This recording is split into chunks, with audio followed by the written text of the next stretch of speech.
Muy buenas tardes, espero que hayan tenido una buena semana y ahora entramos de lleno en la clase de metódica específica dedicada a estos tres temas. En realidad estos tres, en el día de hoy vamos a ver solo los dos primeros, que tienen que ver con tipo de nivel de estudio y fuentes de información. Cada uno de estos temas va a ser desarrollado en un video distinto que pueden ver en la pizarra de Moodle. Bueno, empecemos con el tipo y nivel de estudio. Para trabajar el tipo y nivel de estudio, nosotros hemos tomado dos tipologías distintas. Esto es un punto importante. Estas dos tipologías, una dedicada específicamente a los proyectos de investigación y otra dedicada a los proyectos de intervención. Recordarán que esta es una cuestión que nosotros venimos trabajando a lo largo de todo el curso, donde distinguimos entre los proyectos de intervención, aquellos, por ejemplo, que están pensados para el desarrollo de un emprendimiento íntegramente nuevo, una organización nueva, o aquellos que buscan modificar algo que ya se venía realizando, una organización que ya existía. En cambio, los proyectos de investigación tienen que ver con proyectos más de estudios que buscan agregar nueva evidencia a teorías que ya están en discusión. Entre los tipos de estudio nosotros distinguimos cuatro categorías, que es la exploratoria, la descriptiva, la correlacional y explicativa.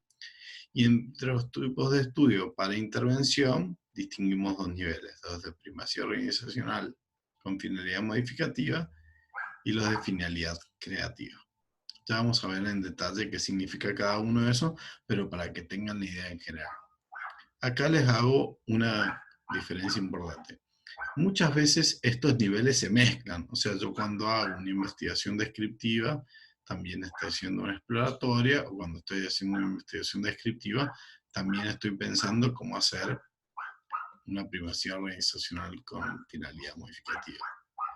Pero nosotros, por una cuestión de hacer más sencilla la explicación, vamos a verlo todo con compartimentos estancos.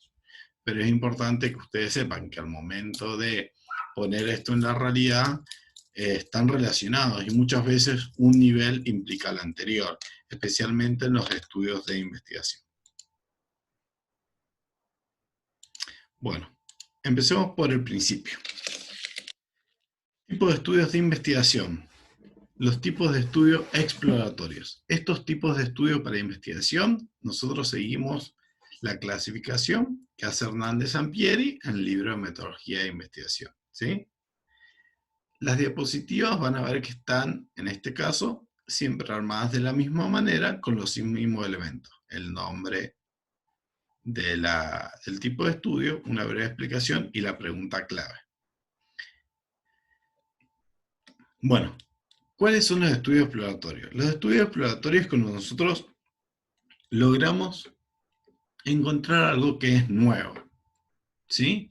Yo siempre les cito una metáfora, que es a partir, Colón hace un estudio exploratorio, porque a partir del conocimiento de ciertas herramientas de navegación y la disponibilidad de algunos recursos, logra descubrir un continente nuevo, digamos, continente nuevo entre comillas, que él consideraba que eran las Indias, pues sabremos que es América, pero esto es una metáfora, un estudio exploratorio, ¿sí? Un estudio exploratorio más cercano a nuestras temáticas, por ejemplo, un estudio de marketing y de sociología, donde en los años 80-90 se identifican los DINC, ¿sí? Que es doble ingresos sin hijos, por sus iniciales en inglés. Este segmento de población, los estudios exploratorios encontraron que era un grupo socialmente nuevo. Antes de esa época, lo tradicional de una familia era un papá, una mamá, varios hijos, eso era lo tradicional. Por después, por los cambios sociales, de ingreso y todo lo demás, empiezan a surgir parejas heterosexuales u homosexuales que tienen dos ingresos, porque los dos trabajan, los dos tienen una profesión y no tienen hijos. Entonces sus propensiones al consumo y las características que desarrollan son distintos a lo que era la familia tradicional.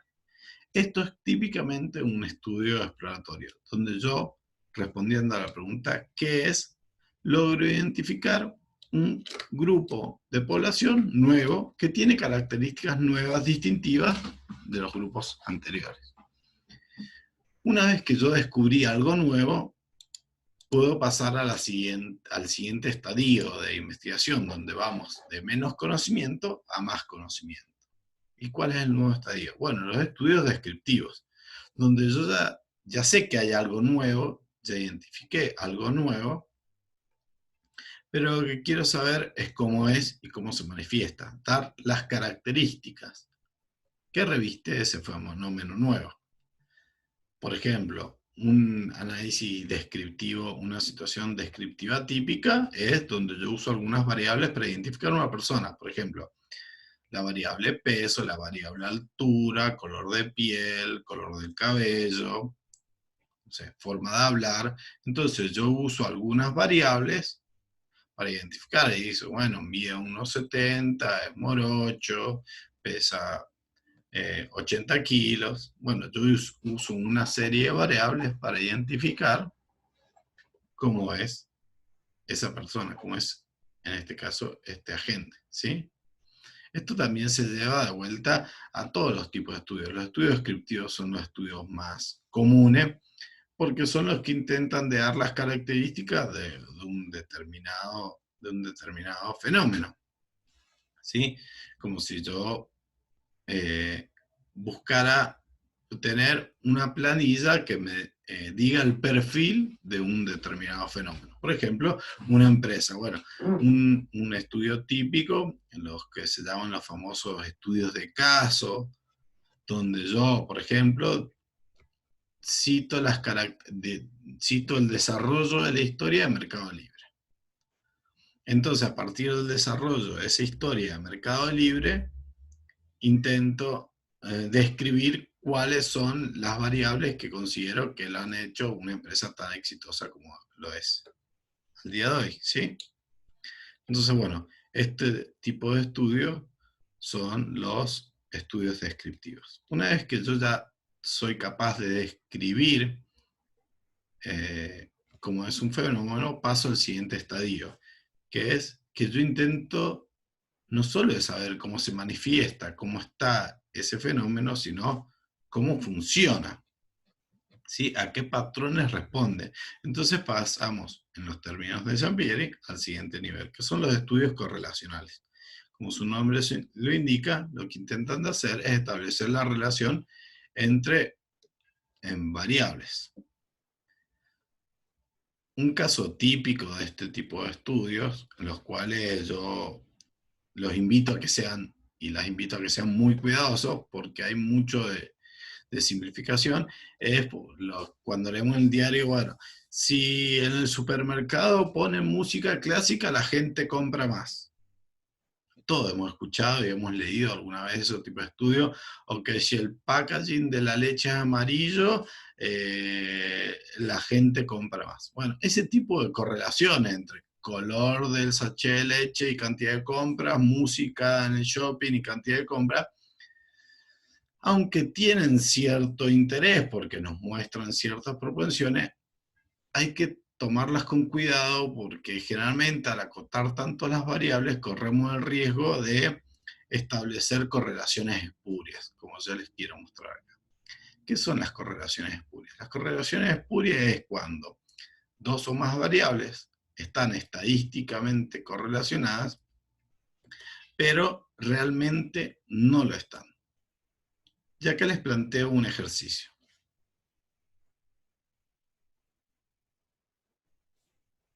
Esto es una investigación real que está disponible. De hecho, si se meten acá a Humanidades del CSIC, del Consejo Superior de Investigaciones, Consejo Superior de Investigaciones Científicas de España, en este link, van a encontrar que es un que hay un problema, un error común para encontrar estos datos, que muestran acá que hay una correlación muy fuerte entre el número de nidos de cigüeña que hay en los pueblos españoles y el número de nacimientos.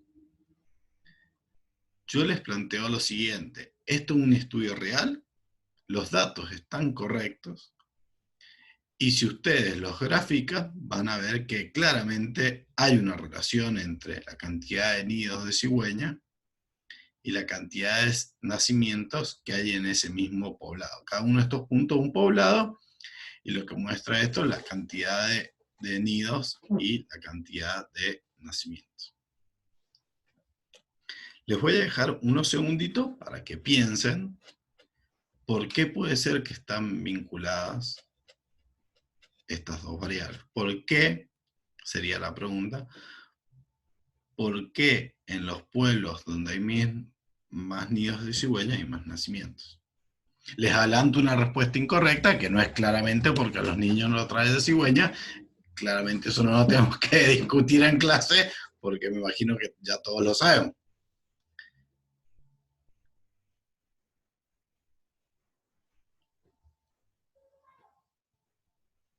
Bueno, espero que hayan pensado 2 o 3 respuestas alternativas.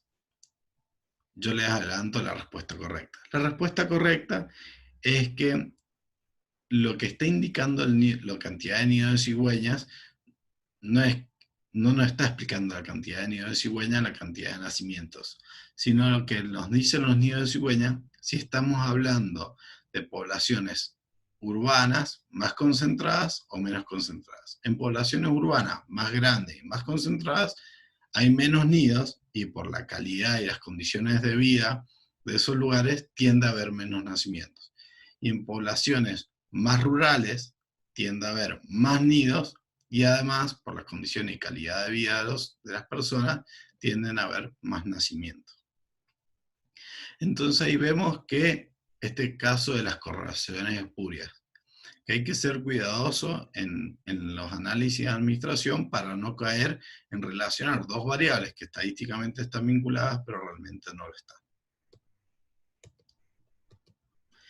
Y acá llegamos a la panacea, el punto máximo, el culmen, diríamos, en los estudios de investigación, donde nosotros ya somos capaces de explicar o fundamentar cuáles son los orígenes y las causas por las cuales un fenómeno se desarrolla de una determinada manera y no de otra. ¿Recuerdan cuando veíamos la clase sobre inflación y veíamos que Freeman nos daba una explicación de por qué ocurre la inflación? Bueno, ese sería un estudio explicativo, donde él es capaz de, para el caso norteamericano, eso es muy importante porque está bastante estudiado que la inflación no funciona igual en todo el mundo, está muy bien explicado, muy documentado. En América Latina la inflación funciona de otra manera. En Estados Unidos, y en Estados Unidos que él estudia, hay una correlación muy fuerte y hay una posibilidad de explicar la inflación desde una mirada monetarista, de la cantidad de dinero circulante. ¿Sí? Eso sería el caso de un estudio explicativo, donde yo ya soy capaz de explicar cómo funciona determinado fenómeno y a qué condiciones responde. Acá, antes de pasar a esto, quiero hacerle Sampieri pone un nivel más de investigación que a mí me parece que excede los alcances, que es el proyectivo, que excede los alcances de nuestra actividad, entonces por eso no lo he incorporado. Y así pasamos al estudio, a los tipos de estudios de proyectos, que estos se basan en otra bibliografía, en otra categorización distinta, que es la del profesor Farrés Cabañaro, en su libro Metodología Administrativa, que hace esta categorización que vemos acá, donde él en realidad hace una clasificación mucho más compleja, mucho más atractiva, pero nosotros hemos seleccionado la parte que nos sirve a los fines de sus tesis. Entonces distinguimos entre la primacía organizacional con finalidad modificativa y la primacía organizacional con finalidad creativa. Empecemos por la primera que enunciamos. La primacía organizacional con finalidad modificativa. Bueno, esto lo que busca hacer, bueno, él distingue distintos tipos de primacía. Nosotros nos quedamos con la primacía organizacional porque generalmente sus tesis están orientadas a organizaciones y en este caso a lo que es una reingeniería de una organización existente, ¿sí? Entonces, lo que nosotros estamos buscando hacer en esta metodología es si existe o no la organización y qué cambios vamos a introducir a través de la tesis en esa organización. Acá es muy importante que tengan el criterio claro de que si existe la organización entendida como un conjunto, una o más personas que desarrollan actividades útiles al cumplimiento de un determinado fin, ¿sí? Si existe esa organización y nosotros queremos incorporar, aunque sea una unidad de negocios completamente nueva, pero a esa organización que ya existe, vamos a estar en una primacía organizacional con finalidad modificativa. En cambio, si ese conjunto de personas no está haciendo las actividades que yo pienso hacer, vamos a estar en una primacía organizacional con finalidad creativa.